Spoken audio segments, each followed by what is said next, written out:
Hello guys, welcome back to my channel learning tips. आज जो हम टॉपिक डिस्कस करने जा रहे हैं वो है बिजनेस स्टडीज़ का चैप्टर नंबर 1। वीडियो शुरू करने से पहले मैं आपको पहले ही बता दूं, मेरी वीडियो को लाइक करें, सब्सक्राइब करें और शेयर भी करें। दूसरी सबसे इम्पॉर्टेंट थिंग्स मैं आपको ये बता दूं कि आप मेरी वीडियो को जितना ज़्यादा रिकॉग्नाइज़ करेंगे, जितना ज़्यादा मेरी वीडियो को आप लाइक करेंगे, जितना ज़्यादा आप मेरे चैनल को सब्सक्राइब करेंगे, मैं उतना ही बेटर आपके लिए करता जाऊंगा।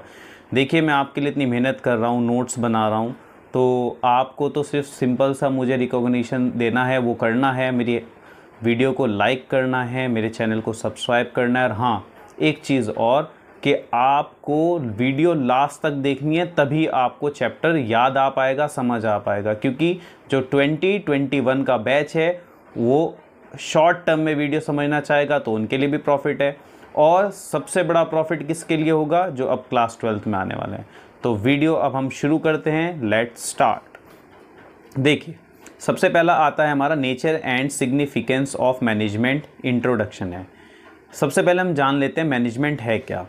मैनेजमेंट जो है, हर सक्सेसफुल ऑर्गेनाइजेशन को ज़रूरत होती है मैनेजमेंट की।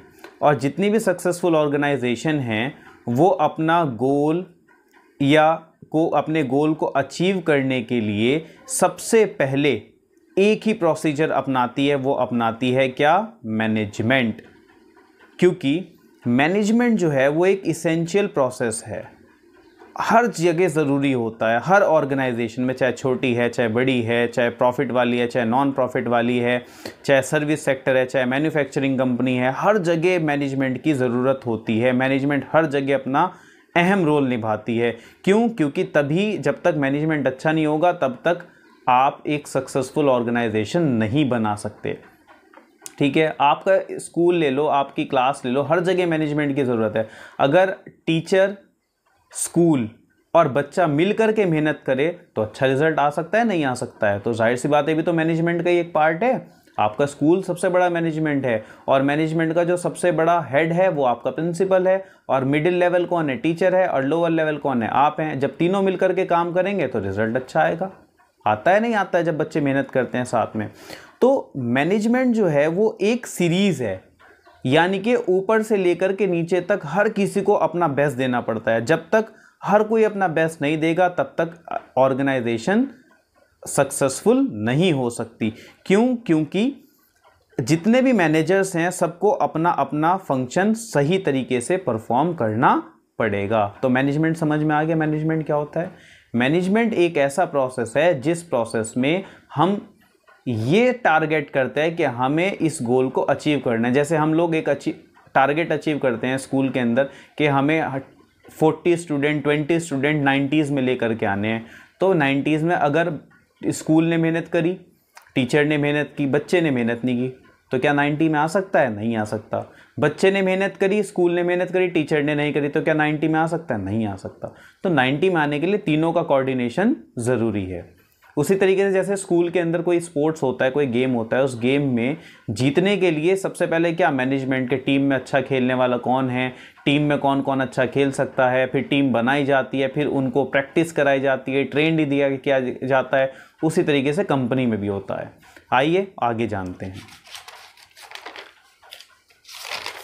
इसके बाद आता है आपका मैनेजर्स। जो मैनेजर्स टॉप लेवल के होते हैं, जैसे स्कूल में प्रिंसिपल होता है, तो वो क्या करते हैं? प्लानिंग करते हैं। और ऑर्गेनाइजिंग का काम जो होता है वो मिडिल लेवल के लोग करते हैं, और उसके बाद लोअर लेवल के जो लोग हैं वो उसको इंप्लीमेंट करते हैं। जैसे आपके स्कूल में कोई भी इंटीमेशन है, किसी भी चीज़ का इंटीमेशन है, किसके थ्रू बनता है? प्रिंसिपल के थ्रू। और उस इंटीमेशन को आप तक कौन पहुंचाता है? टीचर पहुंचाता है। और फिर उसके बाद आप लोग उस इंटीमेशन को फॉलो करते हैं। होता है ऐसा। जैसे स्पोर्ट्स है तो आपको किसकी इजाज़त लेनी पड़ती है? प्रिंसिपल की। फिर प्रिंसिपल टीचर्स को कहता है कि हाँ भाई ठीक है, ऑर्गेनाइज करवाओ स्पोर्ट्स इवेंट, और उसके बाद उसमें जो मेन काम करते हैं वो करते हैं स्टूडेंट। ठीक है, जैसे आप रियल एग्जांपल ले लो, बिल गेट्स जो है वो माइक्रोसॉफ्ट कंपनी के CEO हैं, ठीक है, हेड हैं, तो उनका काम होगा प्लानिंग करना फिर जो उसके जनरल मैनेजर्स या स्टेट मैनेजर्स होते हैं, हेड मैनेजर्स होते हैं, उनका काम होता है इनकी सोच को जो लोअर लेवल है उन तक पहुंचाना, और वो जो उन्होंने प्लानिंग बनाई है उस प्लानिंग के तहत लोअर लेवल से काम लेना। ठीक है। फिर इंदिरा नोई है जो पेप्सिको के हैं, और आपके स्कूल के प्रिंसिपल, देखो ये वाली बात आ गई जो मैं आपको बता रहा था। जो मॉडर्न कॉन्सेप्ट है मैनेजमेंट का वो है, मैनेजमेंट जो है वो एक ऐसा प्रोसेस है जिसके अंदर एक ही एम होता है, अपने टारगेट को अचीव करना, इफेक्टिवली भी और एफिशिएंटली भी। यानी कि उसके अंदर इफेक्ट भी हो काम के अंदर और इफिशिएंटली भी, यानी कि कम खर्च में ज़्यादा प्रॉफिट भी हो। तो दोनों ही चीज़ें ज़रूरी हैं, क्योंकि अगर हमने काम को इफेक्टिवली तो किया लेकिन खर्चा ज़्यादा कर दिया तो प्रॉफिट नहीं होगा, और हमने अपना खर्चा कम कर दिया लेकिन उस काम का इफेक्ट नहीं पड़ा तो माल बिकेगा नहीं। तो दोनों ही चीज़ें ज़रूरी है। जो कॉन्सेप्ट है मैनेजमेंट के, उसके 3 टर्म्स हैं। सबसे पहला आता है प्रोसेस। प्रोसेस जो है वो सीरीज़ है मैनेजमेंट की, जो पहला स्टेप है, जो सीक्वेंस में चलता है, स्टेप बाय स्टेप चलता है। जैसे हर प्रोग्राम में का सबसे पहला टारगेट क्या होता है? अगर आपको एक कंपनी खोलनी है तो आप क्या करेंगे? सबसे पहले जाहिर सी बात है प्लानिंग करेंगे कि यार मुझे कंपनी खोलनी है। फिर प्लानिंग करने के बाद आप क्या करेंगे? उस प्लानिंग को ऑर्गेनाइज करेंगे, यानी कि ज़मीन खरीदेंगे, फैक्ट्री लगाएंगे। फिर उसके बाद क्या करेंगे? वहाँ पे एक अच्छा स्टाफ रखेंगे जो आपके मतलब का हो और आपको प्रॉफिट दे सके। फिर उसको डायरेक्शन प्रोवाइड कराएंगे, बताएंगे कि भाई मेरी कंपनी खोलने का एम क्या है, मकसद क्या है, मुझे किस तरीके से काम करना है। फिर उन स्टाफ को कंट्रोल में रखेंगे। देखो जैसे आपके स्कूल में होता है, एक प्लानिंग की जाएगी कि भाई 90% हमें रिज़ल्ट लाना है, बच्चों का 100% पास हो जाए और 90s में बच्चे आ जाए। तो प्लानिंग हुई, फिर उसे ऑर्गेनाइज कौन करेगा? टीचर करेगा। ठीक है। और वो टीचर कौन होंगे? आपके स्टाफ मेंबर्स होंगे। फिर उनको डायरेक्शन कौन देगा? प्रिंसिपल देगा। फिर जो टीचर है वो किसको डायरेक्शन देगा? आप लोगों को देगा। जब आपको डायरेक्शन मिल जाएगी तो हमें लास्ट तक कंट्रोल भी करके रखना। ये नहीं कि आपने एक बार सिलेबस पूरा किया और आपने कह दिया बस हो गया सर, अब तो हम आगे नहीं पढ़ेंगे, बस हो गया अब तो और अगर आप भूल गए फिर क्या होगा? तो हमें कंट्रोल भी करके रखना है आप लोगों के ऊपर। आ गई बात समझ में? ठीक है। फिर सेकंड आता है इफेक्टिवनेस। जितना ज़्यादा वर्क इफेक्टिव होगा उतना ही ज़्यादा प्रॉफिट होगा। यानी कि अगर हम काम कर रहे हैं लेकिन उस काम को कंप्लीट करने के बाद उसका कोई इफेक्ट नहीं पड़ा तो गोल हम अचीव नहीं कर सकते, और अगर कम खर्च में नहीं करा तो भी हम गोल अचीव नहीं कर सकते। तो पहला क्या हो गया? प्रोसेस, दूसरा इफेक्टिवनेस, तीसरा एफिशिएंसी। अब आ जाते हैं हम characteristic and features of management. जो कैरेक्टर हैं और फीचर्स हैं मैनेजमेंट के वो देखते हैं। कैरेक्टर भी यही हैं और फीचर भी यही हैं। मैनेजमेंट जो है वो एक गोल ओरिएंटेड प्रोसेस है, हमेशा टारगेट को अचीव करने वाला प्रोसेस। मैनेजमेंट में हमेशा हम ये कोशिश करके रखते हैं कि जो एम है हमारा, ऑर्गेनाइजेशन का जो एम है, जो ऑब्जेक्टिव है, वहाँ तक पहुँच जाएं।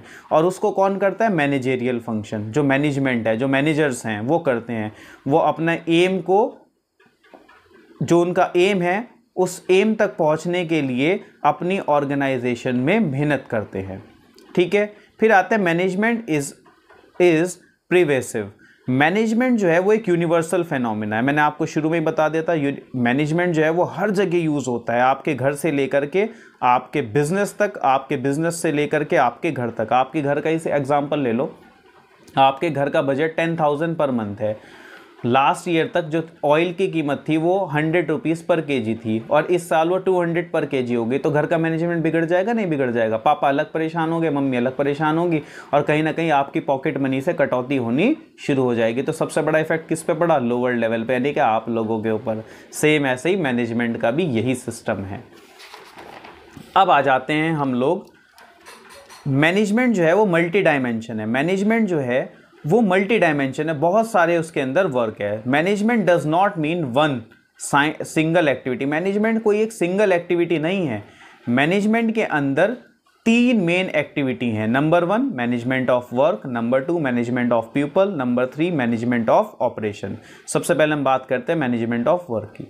अगर हम अपने ऑर्गेनाइजेशन में जो भी हमें टास्क दिया गया है, जो भी हमें काम दिया गया है, उसको हम इफ़ेक्टिवली भी करें और इफ़िशिएंटली भी करें, यानी कि उसका इफ़ेक्ट भी पड़े और कम खर्च में भी हो, तो कंपनी क्या होगी, ऑर्गेनाइजेशन क्या होगी, सक्सेसफुल होगी।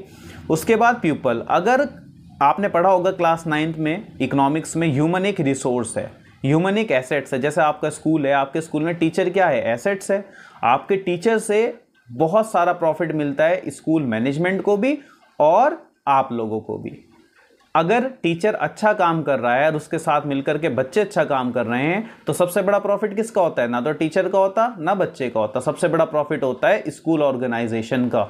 स्कूल कहता है देखिए हमारे स्कूल का रिजल्ट इतना अच्छा रहा, और उस रिजल्ट को लेकर के वो और बच्चों का एडमिशन लेता है और ज़्यादा प्रॉफिट कमाता है। सेम कंपनी का भी यही होता है। कंपनी में अगर एम्प्लॉयज़ अच्छे मिल जाए, स्टाफ अच्छा मिल जाए, तो अगर इस साल कंपनी का टर्नओवर 100 करोड़ है तो अगले साल 200 करोड़ 100% होगा ही होगा। फिर आता है मैनेजमेंट ऑफ ऑपरेशन। मैनेजमेंट जो एक्टिविटी है वो एक साइकिलिंग एक्टिविटी है। हम माल को खरीदते हैं, फिर उसको कन्वर्ट करते हैं फिनिश गुड्स में और सेमी फिनिश गुड्स में। जैसे आपने माइनिंग करके आयरन ओर निकाला, अब आयरन ओर क्या है, रॉ मटेरियल है, फिर उसको एक कंपनी में भेज दिया, फॉर एग्जांपल टिस्को कंपनी में भेज दिया, वहाँ ले जा करके आयरन की एक रॉड बनाई गई। अब रॉड जो बनी आयरन की वो क्या है, वो सेमी फिनिश गुड्स है, अभी उसका कोई प्रोडक्ट नहीं बना। फिर उस रॉड से एलमीरा बनी और क्या कह सकते हैं चेयर बनी, तो वो क्या हो गई, फिनिश गुड्स हो गई। समझ में आ गया। फिनिश गुड्स और रॉ मटेरियल के जो बीच वाला प्रोडक्ट होता है, यानी आधा अधूरा प्रोडक्ट, उसे सेमी फिनिश गुड्स कहते हैं।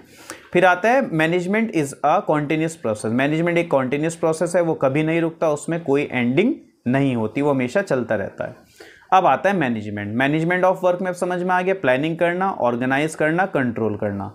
मैनेजमेंट ऑफ पीपल में क्या आ गया, स्टाफिंग करना और डायरेक्टिंग करना। मैनेजमेंट ऑफ ऑपरेशन में क्या आ गया, प्रोडक्शन, सेल एंड परचेज। अगर हम सेल अच्छी करेंगे तो जाहिर सी बात है अगली बार माल भी अच्छा परचेज होगा, लेकिन सबसे पहले नीचे से चलता है। अगर हमने माल सस्ता खरीदा और अच्छा खरीदा तो सेल भी अच्छी होगी, और अगर सेल अच्छी हुई तो हमारा प्रोडक्शन भी बढ़ जाएगा। आ गई बात समझ में? आइए नेक्स्ट है हमारा मैनेजमेंट जो है वो एक ग्रुप एक्टिविटी है। मैनेजमेंट एक ग्रुप एक्टिविटी है। देखिए अगर कोई सोचने लगे मैनेजमेंट अकेला एक बंदा कर ले तो ऐसा नहीं हो सकता। मैनेजमेंट एक ऐसा रोल है जिसके अंदर हर डिपार्टमेंट का एक अहम रोल है। फाइनेंस डिपार्टमेंट का अलग, परचेज का अलग, सेल का अलग। अगर हमने माल महंगा खरीद लिया तो जाहिर सी बात है सेल डिपार्टमेंट कुछ नहीं कर सकता और फाइनेंस डिपार्टमेंट भी कुछ नहीं कर सकता। अगर हमने माल सस्ता बेच दिया तो परचेज डिपार्टमेंट कुछ नहीं कर सकता, फाइनेंस डिपार्टमेंट कुछ नहीं कर सकता। अगर माल हमने सस्ता खरीदा और अच्छे रेट में बेच दिया लेकिन पार्टी अच्छी नहीं मिली और उसने पैसा हमें डिलीवर नहीं किया तो अब परचेज और सेल डिपार्टमेंट कुछ नहीं कर सकता। तीनों का ही अहम रोल है। तो जैसे स्कूल में वही वाली बात आ जाती है दोबारा कि प्रिंसिपल, टीचर और बच्चे तीनों ही इंपॉर्टेंट है। अगर प्रिंसिपल नहीं होगा तो टीचर और बच्चों को कंट्रोल कौन करेगा, और अगर टीचर नहीं होगा तो बच्चों को कौन कंट्रोल करेगा, उन्हें पढ़ाएगा कौन। तो हर किसी का एक अपना अलग रोल है। मैनेजमेंट जो है वो एक डायनामिक फंक्शन है। Management has make change to goal, objective and other activities according to change taking place the environment. देखो मैनेजमेंट एक डायनामिक फंक्शन है।